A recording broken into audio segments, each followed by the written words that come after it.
Okay. Assalamu alaikum. Molaikum assalam. Good to see you again, brother. Always, Alhamdulillah.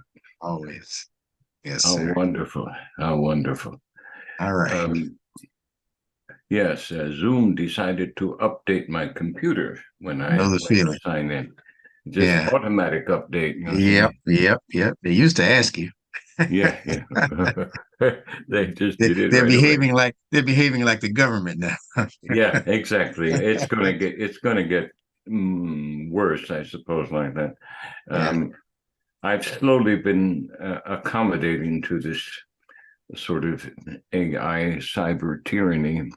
Yeah. Um, don't like it, and these people are very clever. They they take this maze and then they train you. What it is. Yeah. Yeah, they train you to negotiate it. So Yeah. anyway, here we are on Monday morning again. Yeah, I've been giving some thought to another aspect I want to try to tie in. Bismillahirrahmanirrahim. May it please Allah subhanahu wa ta'ala to guide my thoughts, guide our thoughts and exchange this morning so that we can expand and reveal whatever the truth is at hand. Um, I'm writing this novel. I've been writing it for 25 years now, and it's something that's going to probably it's only peer that I can see is Tolkien's Lord of the Rings. Hmm. And so what I've done is I've tried to create a, a history that, and when I think about history, I say his story. See, Mhm. I'm not thinking in terms of Adam's story. I'm thinking in terms of Allah's story, Allah's communication, because that's what it is. Whatever we see about the development and inception, if you will, of Adam, whoever Adam and whatever Adam really is and represents, maybe the Vitruvian man, if we will. Um, this is just a mere reflection of Allah's communication, Allah's kun fayakun, Allah's creative word, a manifestation of that word, not a manifestation of Allah, but a manifestation of a creative word. I mean, if I write a song, I try to explain this, to this differentiation between creator and creation, you see, and creature to people. And I use this analogy. I say, okay, well, I remember fashioning a cradle for my firstborn in England, going back more than 40 years ago, 50 years ago almost. And I took a couple of two by fours, and it was a labor of love, and I made this cradle. I got a couple of hooks and bolts, and before I was done, I had a nice little swinging cradle, and I could put a wicker basket in it for the my firstborn daughter, Melissa. And she was born in Kyneton, near close to Stratford-on-Avon in England. And I was so proud of that thing, you see. But, but that created item is not me. Okay, it's an expression of my love, uh, but I am not the cradle that Right. I fashioned. Okay, the same can be said for a song. I am a musician. I've written many songs. Okay, so if I write a song, it's an expression of what was in my heart at the time that I wrote it. Okay, but it's not me. The song is a separate entity. I am not in the song. Okay, an expression of what I was thinking, a communication is in the song, but Yes. I am not in the song. Anyone can sing that song, and it will not be me. See, it would be just out there, okay, Yes. doing whatever these reverberations do in the universe. So I'm thinking about all of this and his story, okay, when I'm writing this novel, and I'm saying, okay, well, let's try and get this as right as I possibly can, and that's why it's taken so long. I mean, 25 years is a long time. I started off. pretty ignorant. So I had to learn a lot of things along the way to make this story not only readable, but to have it reflect what probably is a close approximation of the truth. Now, in doing that, you have to explore ancient things. You can't just, well, I mean, if you want to, you can just take a story and out of 19th century England and, make yourself a nice detective story, and Watson and whatnot. But that's not his story, okay? That's not what I'm working on here. So I had to go back into primeval times in order to put some things in order. And I looked at this thing and I said, oh gosh, well, especially after reading Al Quran, and this thing just sticks with me time and time again. Bear with me, dear brother. I'm going to get Take to your the time. point. Take your time. The thing is that there's a passage in Quran that says it came to complete, okay, or fulfill what came before. Okay, well, it also says that, somewhere in there, I think, I'm not a Quranist anymore, but I never really was. I believe in it and whatnot, but I don't understand it all. And I don't think, I think very few of us really understand it all. So if it came to fulfill what came before, then if the prophet was the last prophet, okay, and we are accepting a doctrine that there are about 124,000 prophets, that works out to be 8 prophets a year since the last ice age. Okay. I worked it out, just a rough calculation. Okay. So that's a whole lot of prophetdom going on there. Okay. Yeah. And it wasn't all written down. Okay. And so in the research that I'm doing for this novel, okay, I come across all these references to Lemuria and all these ancient worlds, and it's difficult to pinpoint, okay? But what I can pinpoint is that there are ancient oral traditions, and I think there's a reflection in the scripture and in the Quran that refers to these as all as one book, you see, not just Al-Quran, not just Al-Torah, not just the Injil, Yes. but there's one ongoing book of revelation that, if your eyes are keenly tuned, you can somehow perceive, not just perceive, but receive, all right, the correct guidance that allows you to begin to perceive the relationship between the oral traditions, what's written, and what is still unrevealed in the written traditions, okay? So I'm looking at all of this, and so what do I have to do? Well, you have to turn to the oral traditions, and we have, thank God, some anthropologists and archaeologists who work hard at these things, and I read some of their works, and I also read the work of people who record the oral traditions, and I have a wonderful opportunity to gain access to a living oral tradition, okay, from the Kabbalah, which is the genuine, what they call the gypsies, the genuine traveler tradition, which is quite something that most people don't know about. Now, as I read these traditions, I find and I talk to the people that I talk to about these things, I find out that there is reference to what they call in the Cherokee tradition, and what Brother Mahir has confirmed for us, this thing called the Parakeet. And the Parakeet is an old word that means the far people or the far-sighted people. And, they have this simian line right across the palm. It's as straight can be. And a lot of people, doctors, modern science, they want to kill these people in the womb. You see, because they figure that they're retarded and going to be useless eaters. But that's the exception. It's not the rule.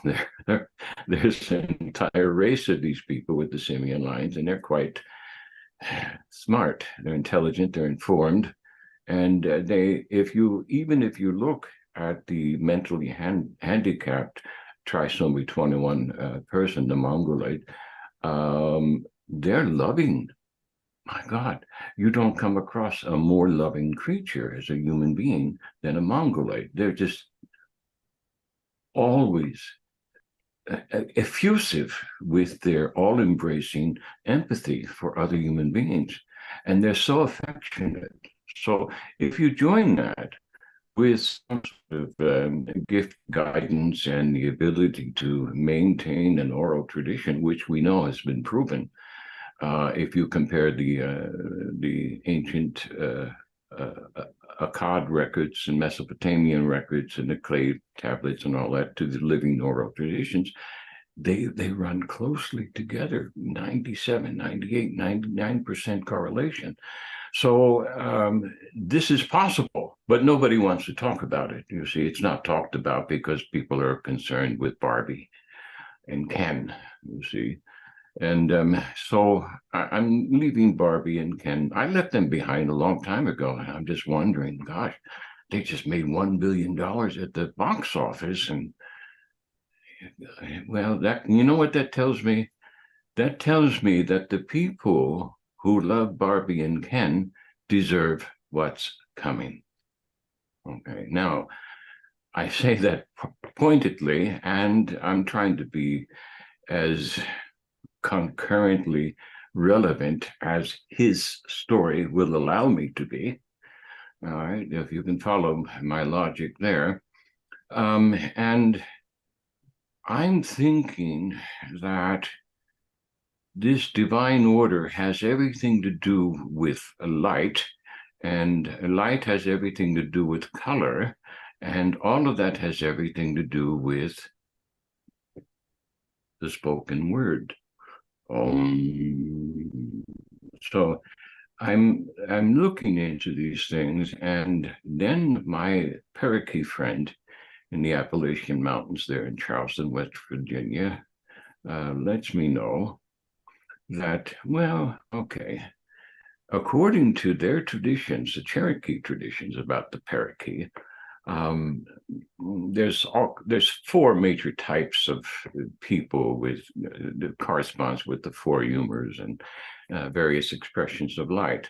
But there is this rainbow thing, you see, and I want to get to that because we got problems with the rainbow today. Now, bear with me. I know it sounds like I'm bouncing off the walls, and perhaps I am. Yeah, we get a little bit mad when we get this far out, don't we? But he related, and I've read this before with respect to the Revelation, the book of Revelation. You see the pale rider on the horse. He's carrying a rainbow. And so I'm putting that together, you see, out of the book of Revelations, out of the New Testament, and saying, oh, this pale, he's riding on a horse. What is this? Well, horsemen are generally warriors. And he's got this rainbow. And then this parakeet pipe stem warrior up there in the Appalachians who's just waiting for things that go south, so to speak. He and his buddies up there in the hills. He says, well, you know, according to the Cherokee tradition, there's this rainbow, and you got white light on the top, and you got black light on the bottom, and then all the colors in between. And I'm saying, oh man, now that's a very interesting imagination. Okay. But it's also it's also a reality. I mean, we look at the rainbow, we might not be able to see the black light. You might not be able to see the white light, or maybe just hints of it, but those are the boundaries. And I'm saying, okay, well, this sort of thing is some sort of weapon, and it's also a boundary, and it's also a sign that was placed in the heavens after this last flood. So I'm trying to correlate all this history into my novel and try to place my carefully selected warriors and the nemesis, or maybe the warrior is the nemesis. You see, you never know, because you can be a righteous warrior and be an evil person's nemesis. and, and a lot of people don't understand. You know, this coin flips, and both sides are real. You see, so and it doesn't. You can put the black light on the top and the white light on the bottom. It doesn't make any difference. But there is a divine order, and our creator, our source creator, put the light on top and the black on the bottom. Well, the white light, we go a step further here, represents freedom, absolute freedom. Okay, now, but it's at the limit. It's at the upper limit, but nevertheless, there's a limit there. So if you have freedom there at the white light at the upper level of this entire spectrum, the black light, he said, represents imprisonment. Okay, so we got freedom, imprisonment. There's a boundary there. That seems some sort of divine order that's been set as a symbol of a covenant, all right, that Allah supposedly made with mankind after the last judgment, this flood that we have there. And then we have it repeated in the book of Revelation. Okay, there it is. The pale riders carrying this thing and everything. Everybody's saying, well, the pale rider's coming to, well, what's he coming to do? We're not quite sure, are we? we have some ideas. We think we might know, but this rainbow represents divine order. And if there's a divine order, you'll see now, I'm going to put this in perspective here and bring it back to the vision that I had back in the mid-1980s. And you remember the webinar we had a couple of months back where Mahir first joined us. And I spoke about this dream that I had with the great white owl and all of these birds of prey. And I shared this with my parakeet friend. And I'm trying to be as genuine as I possibly can and as contemporary as I possibly can. So there's nothing being fabricated here. And if I'm a madman, okay, well, I'm revealing it now, aren't I? Okay, so, and I don't care. To tell you the truth, I have to speak these things forth. And perhaps this is some sort of a record that's going to help people who listen to it. I don't know. But in that dream, I saw this owl and then all these birds of prey, and then they finally landed. And some of them, one of them spoke to me and said, "We need your help." And I said, "Oh my God, this is 40 years ago." I'm saying, what can I do to help? And what's this? I never had it explained to me. Now my parakeet friend in the Appalachians in West Virginia, he says, well, I think maybe I can see something about that. And he said, well, okay, well, the owl. See, I asked other shamans up in Canada about the meaning of this vision. And one of them said, well, the owl represents death. And he said, we have a tradition that deals with the white owl somewhere. But the Cherokee tradition is a little bit different. He said, the real tradition doesn't relate directly to the American Indian, Native American tradition, but is older than that. And we go back to an older civilization where the symbol represents the feminine. All right, the owl, the white owl, represents the feminine who protects the warrior, and that these eagles, these birds of prey, they're the warriors. You see, so and he said the warrior dispenses judgment and dispenses mercy. You see? So, how am I going to help them do this? Oh gosh, you see how crazy this can look? Ah, yeah, doesn't it? Oh, maybe I need to see a shrink now.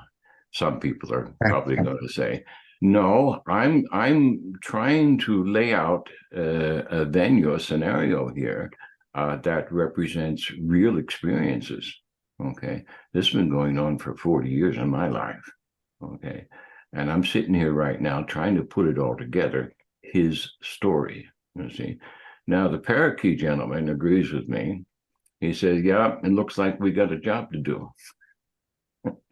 Okay, it looks like we got a job to do. And he said, I'll do whatever I can to help you. Now, this guy's been hiding up there in the hills. He don't want to talk to anybody, but he's talking to me. So we have this old saying, you put that in your pipe and smoke it. Okay, so let's just do that. He's talking to me. And this is a guy that comes from a family that armed George Washington, all right, during the Revolution. These were armors. They were people who forged the barrels in the rifles that army used. You see, so this is not a lightweight fella, and he's also a physicist and microbiologist and has a genius for other things as well. So anyway, he says, okay, we got work to do. And he said, yeah, I agree with you. He said, I'm going to help you finish this book. Well, I told you this when I started it, I didn't know enough. All right. And I'm at the very end of it now. I'm approaching the final third of the book, of the novel now. And I'm saying, okay, I know how to put it together, but there's a few details missing. Okay.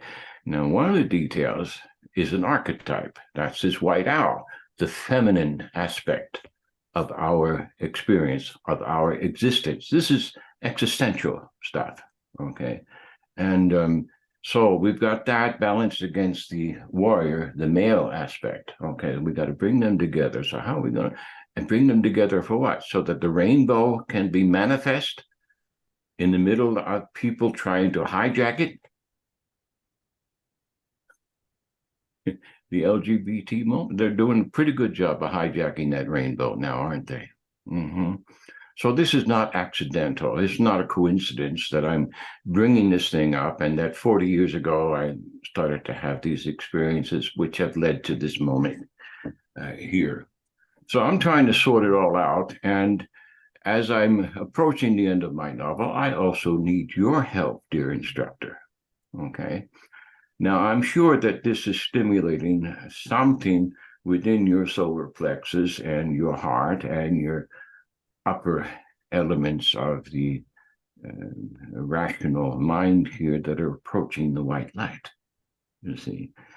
And I'm sure this is somehow reflected in Quran, and I'm certain as I sit here and I don't have the answer that Nunetics has something to share with us to help me understand what I and my friend in West Virginia have to do. Because this is not an isolated thing, you see. This is something that requires unity of purpose. It requires that warriors work together, you see, to hold the line and to make the advances so that the judgment and the mercy can fall where it will. So with that having been said, dear brother, I hope I wasn't too effusive. I'll hand the talking stick over to you, inshallah. Thank you. As I begin, Bismillah ar-Rahman ar-Rahim. And as you would say, that there's a lot to unpack there. Mm-hmm. So I'm going to take pieces of it and pray that Allah bless me to be sufficient in that. And I'm going to be looking at it, as you suggested, through my Nunetics eyes or in lenses. Now, you began speaking about Om, and we know that in many ancient traditions, the Om represents probably the most special sound in the universe. Some would even say that it was that sound that created the universe. Mm-hmm.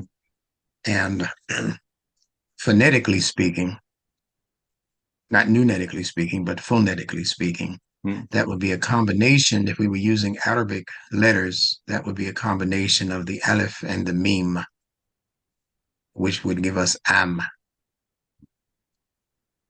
Now, those are also the two letters which give us the word for mother, Um. So the three related sounds are Am, and Om, because they're all coming from the same phonetic direction, which means that they must be related in terms of their meanings. Mm-hmm. Now, the most popular one, of course, for Muslims at least, is going to be because we have it in two major words. That's the word for mother, umm, and the word for community, ummah. Yes. So, mother and community have to be much more special than we mere humans have been assigning it. Yes. Yes. In fact, we've diminished the meanings of both. Mm-hmm. Now, interestingly enough, in science now, there are some thinkers who are beginning to say that they don't believe that there's just this one universe, that we're living in what some are calling a multiverse, Mm-hmm. others are calling an omniverse. Mm-hmm. Um, there it goes Yes, again. there it is. There it is All again. right. Yes. And we also know, based on the history of the language, that the word universe itself, that prefix comes out of the Sanskrit language as yoni. Yes. We say uni, but yoni, and of course yoni is referring to the female private parts, Mm-hmm. the reproductive part. Um, so we're talking about something that has the ability to reproduce. So we're back to mother again, aren't we? Yes, we are. And it means that if you're truly in touch with the om, Mm. there's a direct way of knowing whether you're actually in touch with that. You must be a producer. Yes, you can't just sit around the campfire going chanting om, and then you Yes. get up and your life is still the same. You haven't gotten in touch with anything because om, am, in Hebrew they'd say em, Mm-hmm. we say that's a frequency. And we know that everything can be traced back to energy, frequency, vibration. Everything in the universe can be deduced to energy. Yes. And this is what the ancient, brilliant people of this planet, maybe from some other planet, who knows? But this is Mm. what they were attempting to teach us, that everything can be deduced to energy. So if you stop the deduction at skin color, then you're way off track, because I cannot, you cannot, we cannot be deduced in the final analysis to something that the sun regulates and can destroy as easily as the suntan. So as easily as the changing of a season, it could change your skin color. I know people who get gray during the wintertime. Yes. I know other people who become red during the summertime, redder Mm. during the summertime. Yes. So it's clear that the sun is regulating that external, what we think is a reality. And we tend to take that thing that we think is a reality and we apply it to the totality of our human life. Mm. And that's where we're making a mistake. If you want to know the totality of your life as it exists within the realm of creation itself, like you said, separating creator from creation, well, creation is energy. Mm. The Yes. creator is the creator of energy, and we don't know what that in it. We don't know what that is. Yes, of course. Allah says no vision can grasp him. Mm-hmm. There's no vision that can capture him and say, "I got him. Let me put him on this painting and put him in this painting." Like you Yeah. said, you have to separate the creator of the work from the Mm-hmm. work itself. See, you're on the Mm-hmm. right track there, right? Yeah. I could build an automobile as Mr. Ford or whoever, but the automobile is not Mr. Ford. Yeah. Of But course. it has something of his spirit in it. Yes. Yeah, Mm. so just meaning something of his influence, the way he was thinking, as you said, at the time Yes. that At the time. Mm. yeah, because those things have been upgraded. Mm-hmm. So how can the creator of the universe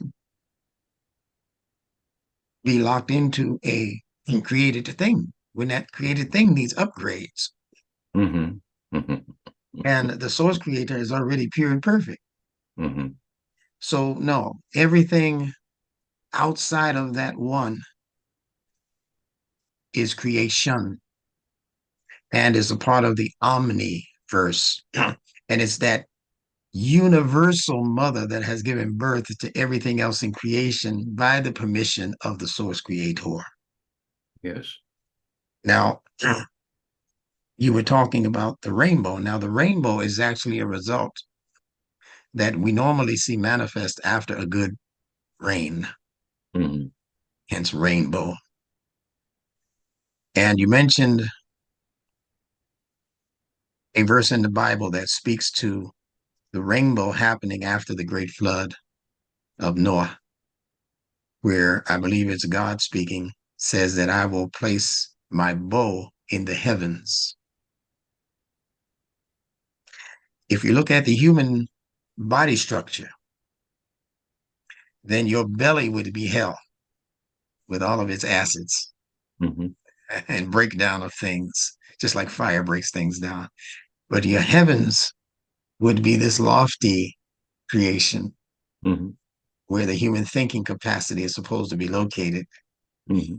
And the speaker of the house, if you were to see your head as a house, of course, would be your lips and your tongue. Mm. Now, you have some natives to many lands who developed the bow and arrow. The bow and the arrow is really just a manifestation of the lips being the bow and the arrow being that which is shot out. Mm-hmm.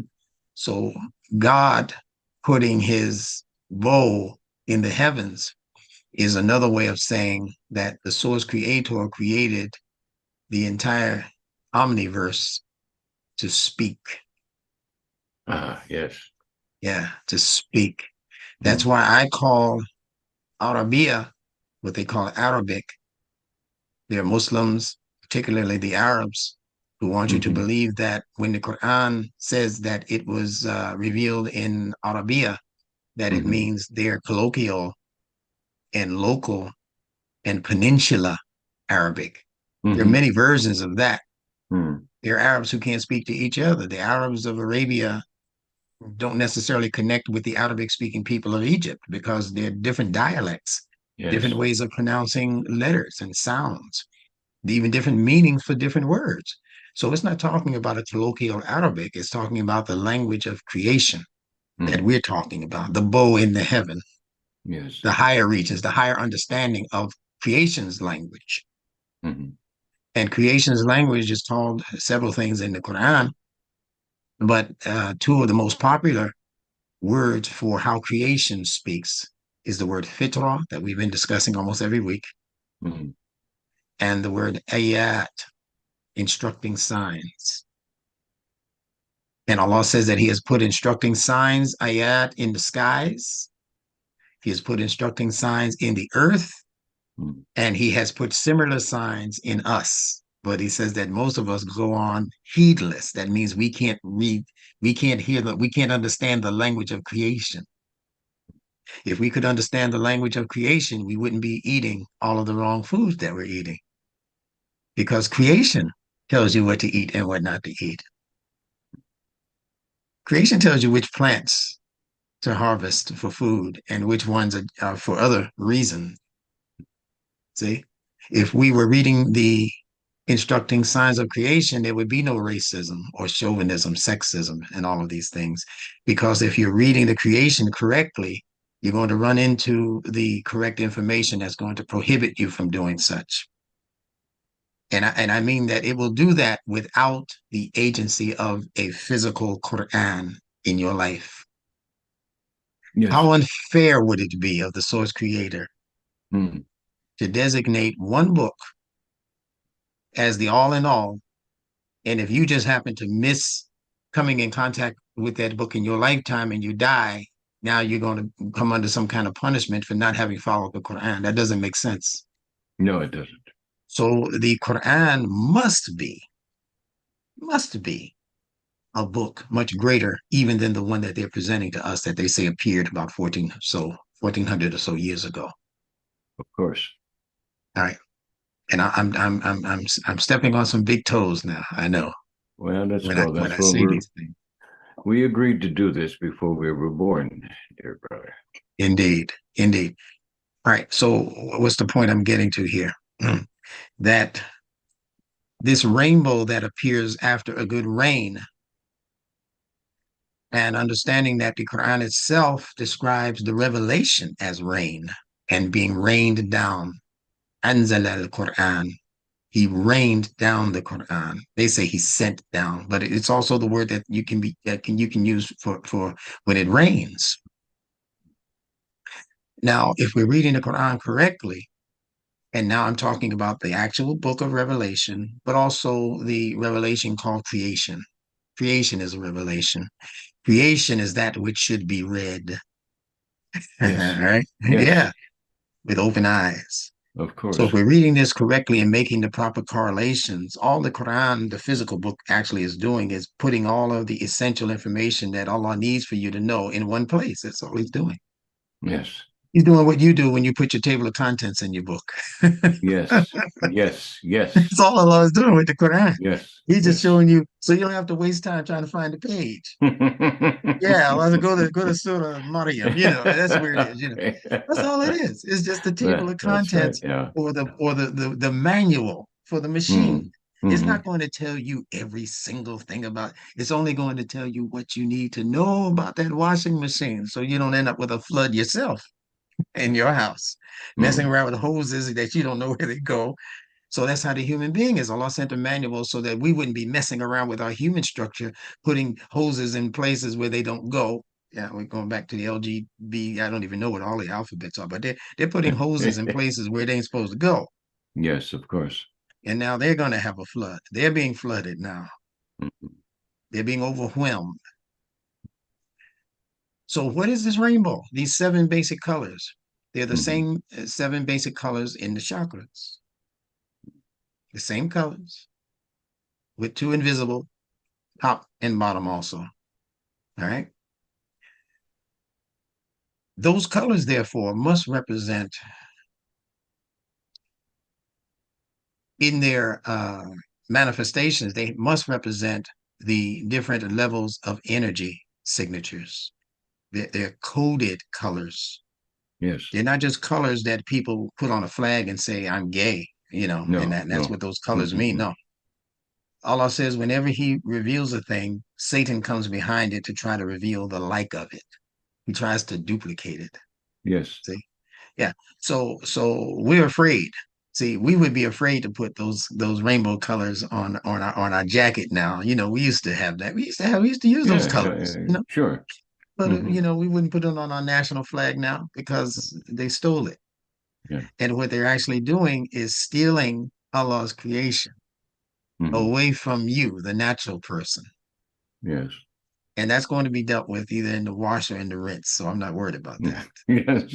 What I'm looking at as this Hmm. phenomenon of the takeover of natural life Hmm. from people who bring unnatural life in order to normalize it.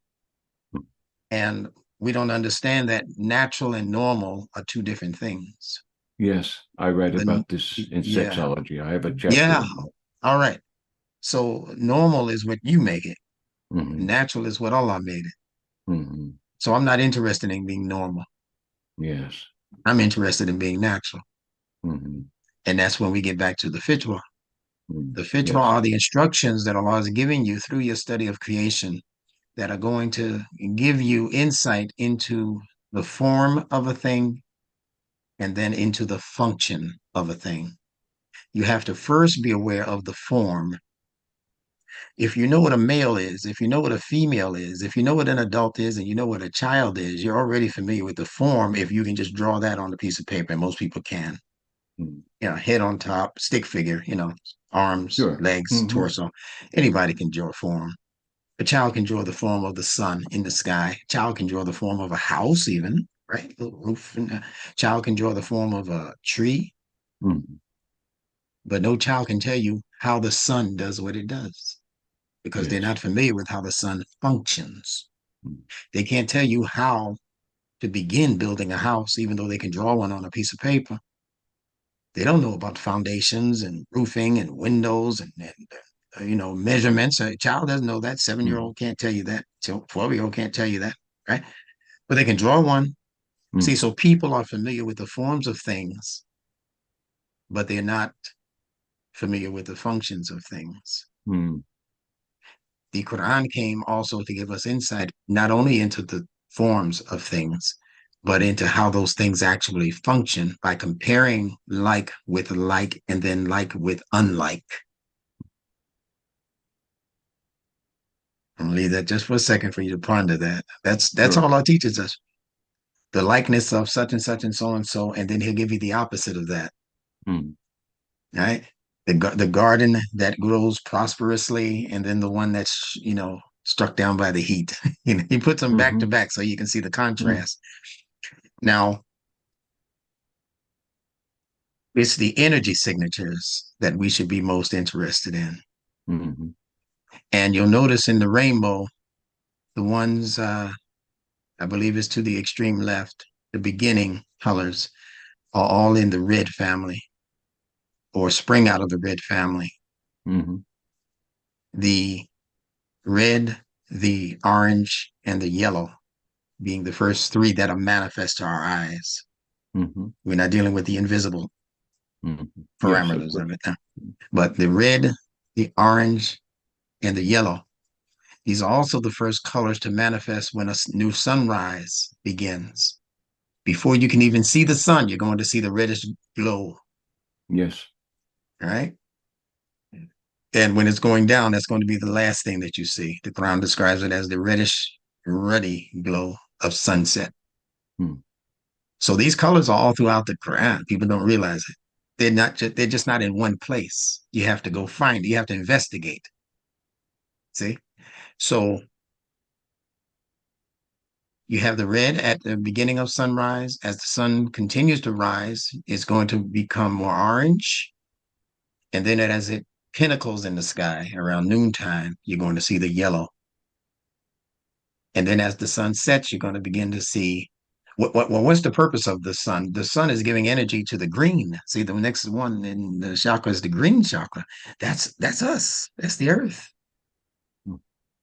And then when you rise above that, you have the bluish hues, variations on the blue theme.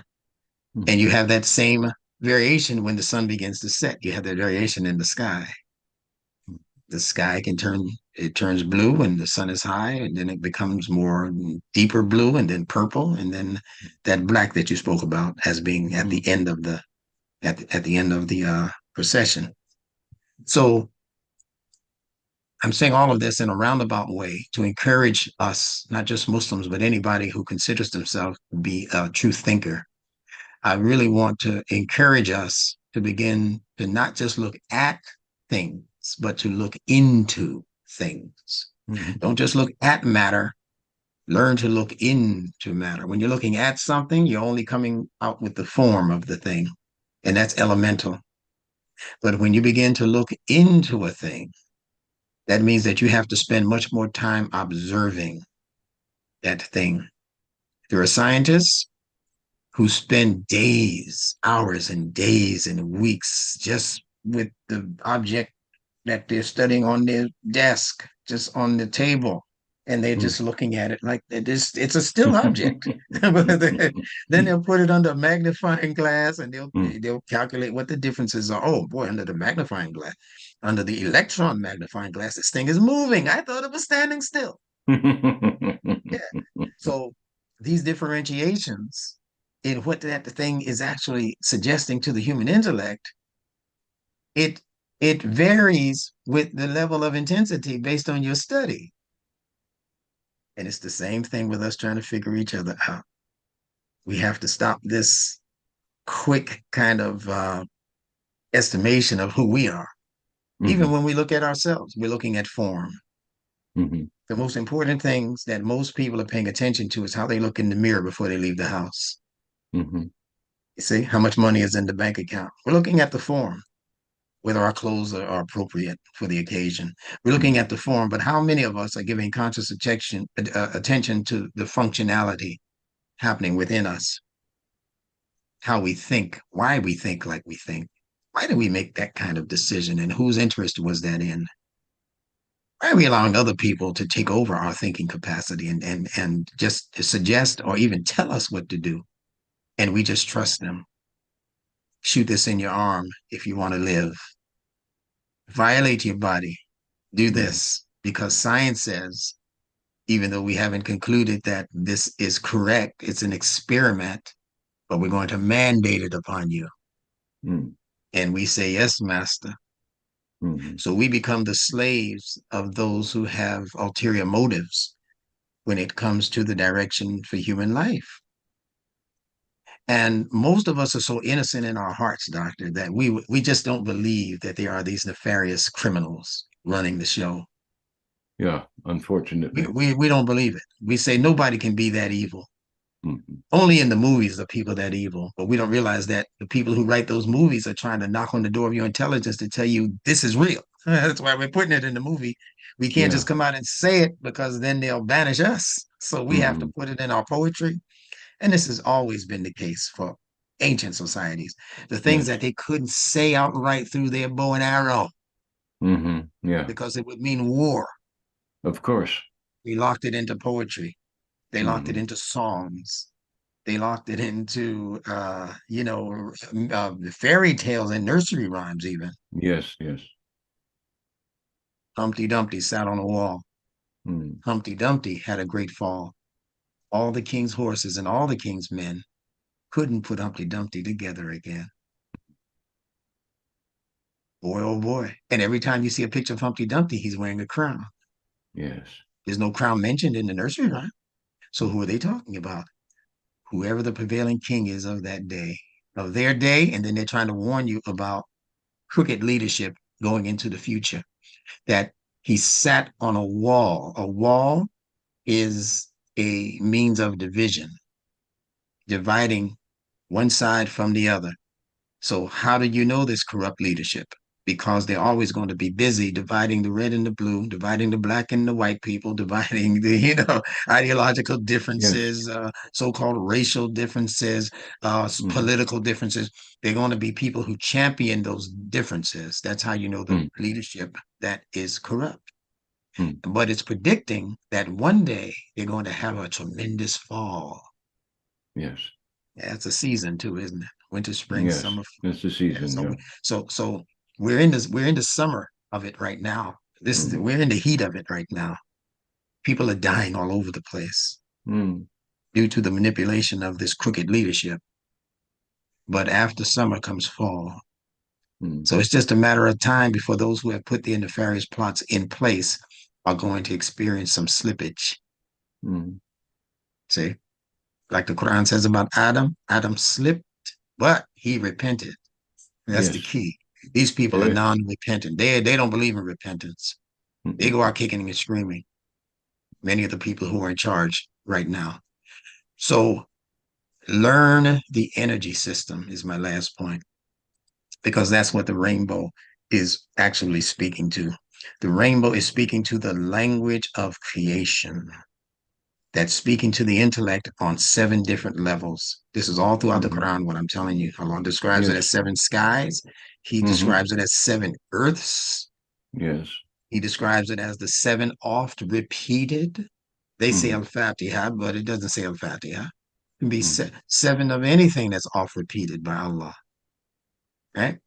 The Quran speaks about 7 doors to hell, 7 doors to heaven. Hmm. So these sevens are replete throughout the Quran and throughout nature, in the skies, where the rainbow exists. There's 7 basic colors. And again, they're speaking to levels of energy output that are in us that need to be expressed. It needs to be expressed through your bow and arrow. Mm-hmm. Sometimes you have to express it as passion, as you did in your book Sexology, right? You have to express the red hue of Yes. how Allah designed you to communicate. You can't be a monk. We're not allowed to be monks Yes. and nuns and the priests who divorce ourselves from sex and family life and reproduction, and we're not allowed to. We're not angels, so Yes. we're not allowed to do that. Okay. Hmm. And then sometimes we have to go for the purple, the ruling color. We have to take rulership, but not over nations and people and by violence and force. No, we have to take leadership over our lives, our own development. See, I think there was an artist called Prince who wrote a song called Purple Rain. Yes, yes. Yeah, so it's the rain of revelation. If the Quran is truly, and I know this rain we're talking about is REIGN, Mm-hmm. right? Yeah, because when you reach that combination of colors, that density, you naturally come into positions of leadership. Mm-hmm. So if the rainbow appears, it's because it has rained. And look at all of the wonderful things that the rain does for produce sake. So again, if you're reading the Quran and the Quran describes itself as rain, it rained down upon the people, Mm-hmm. then it means that the only true way of proving that your life has been affected by the Quran, whether it be that book in your hand, if you've received it, or whether it be your intense study of nature, like George Washington Carver did in the field, where he took one peanut and got 200 different inventions. Mm-hmm. What was he reading? Did he have a Quran to do that? Mm-hmm. Did Einstein have a Quran to do what he did? No, they're reading the language of creation, Yes, yes. and creation is speaking to them. Mm-hmm. That's where we need to graduate to as Muslims, as thinkers, as true humans in the world. So Mm-hmm. this obviously is deeper than we can cover in 1 hour. But I hope I've said something to establish a platform for future discussions on this subject also. Yes, yes. I think I would like us to continue this specific aspect of our discussion again next week. And so I will spend some time contemplating, and I would ask you to again look at this thing, the colors, the rainbow, the speaking forth, and how that is related to the concept of divine order. You see, Yeah, yeah, yeah. because that's what we started talking about That's where we divine. started weeks ago. Yeah. Sure. And we're not finished with that topic by any means. Now, what you've just told me allows me to understand why my daughter cried when she was an adult and she heard a song that I wrote for her. Mm. And I won't sing the song, but I have a nice recording of it, and she finally got around to hearing it and made her cry. Yeah. So the word is, Melissa, girl, won't you come on down and join us here on earth? Your mother and I are hungry for the blessings of your birth. Da da da da da da da. It's a very nice melody. Yeah. And I've heard your silence, and I've seen you show me rainbows in my dream. Uh, You see now. yes. Okay, Yes. so Yeah. now when she went, there's much more to the song. It's a very nice little song. If somebody actually recorded it, they'd probably get up on the charts, I'm sure. We need a little bit of country western dressing, and Yeah. Nice. there you go. So I've got several songs like that. So if you know any starving musicians who want to really jump up to the top, let me know and we'll work out Yeah. a deal. I've got the Yeah. songs. They're on the Yeah. shelf. They've been sitting on the shelf for years, decades now. Okay. Okay. Okay. I left them there because it was clear to me that I had other things to do. But now maybe it's time for somebody to look at them. In any case, I'm getting back to my daughter's reaction here. The song is not me, but she cried when she heard it. Yes. Okay. Now, that tells her something about herself and something about her relationship with the man who wrote the song, and Absolutely. something about their relationship together with the man who created, I mean, with Allah who I created us. understand. Yeah. You see? So it's there. You see, Mhm. I'm not the song, but the Mhm. truth is in there. You see, and the manifestation of this order is there. And when we get the manifestation of the divine order in the correct way, when the bow lets loose the correct arrows, then we fall into order. We fall into order, and that's falling into unity. And that unity allows us to pronounce so that we become productive together. So Yes. now, Yeah. without the song of the universe being spoken forth, there's disunity. Or if the song is altered, if the song is changed, if the song is created in a likeness Mm. that Yeah. that does not reflect the truth but reflects its Mhm. opposite, Mhm. Mhm. then that unity evaporates. It becomes Okay, disintegration. disintegration. That's That's right. correct. So I'm searching there with that word, Yeah. that syllable, that one syllable. Let us pursue this conversation, this topic, colors, rainbow. We need to counteract the hijacking of this concept. And we need to, I think, expand on the concept so that people with discernment will be able to understand why the horseman, the pale rider, Yeah. carries his rainbow, and what this means, because that's in the part of the book of Revelations that describes the apocalypse, and the apocalypse is shedding light on the man of sin, revealing the man of sin. That's what it means, if I understand the etiology of that word, its meaning correctly. It's The also unveiling it's of also it's also connected to the Khalifa. yes, and this Nunetically. what Listen. yes, go ahead. Nunetically, if you Yes. take the apo off, Mm-hmm. and in the ancient languages, the letter P and the letter F represent the open mouth. The same thing we've been talking about with Mm-hmm. the rainbow. Yeah. But the Khalits is Mm. Hala Fa. Yeah. See, the P Yeah. and the F Yeah. are interchangeable. Gotcha. Yeah. So it's Gotcha. still related to whatever the Khalifa is supposed to be doing. That apocalypse, Supposed to that's how be you know doing. the Khalifa is back. Yes. Yeah, I Okay. don't mean in So Iran. I mean in you. yes. Yes. So this means that this implies that there's again getting to this divine order, and if we're not speaking forth the correct words, we're speaking forth the incorrect words. And so now that brings us into disorder. And if we're in disorder, then we're acting out a kind of insolence or impudence, a kind of, what do you want to call it? I'm looking for the word insubordination. That's it, Mhm, mhm. you see?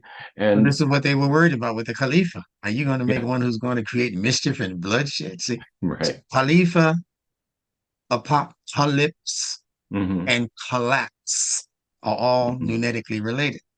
Yes, yes. See, so there are some people who, when they see this kind of energy re-enter Mm-hmm. the world, they know game's up. Game's up. That's They know correct. it's just a matter of time. And you know Mm-hmm. how people in the middle of the water who find themselves drowning, they're going to Mm-hmm. struggle with much more intensity, Mm. knowing that they're drowning. And in fact, whoever gets close to them is going down with them. That's correct. That's why I'm doing my best to stay away from that energy. Yeah, I'm not going down with that ship. Yeah. I'm not. Yeah. Neither You and are me you. That's both. why you're where you are. Yeah, you and me both, inshallah. Yeah, buddy. All right. Well, then, okay. Well, I think this was a very productive session. Thank you Indeed. very much, Indeed. my dear brother. Alhamdulillah. We thank I Allah. look forward to joining you again next week, inshallah. Yes, indeed. And Indeed. we'll take this perhaps a step further, inshallah. Inshallah. Very good. Thank you for being Wassalamu with me. alaikum wa rahmatullahi wa barakatuh, my dear brother. Alaikum salam wa rahmatullahi wa barakatuh. Greetings to you and your family. You too.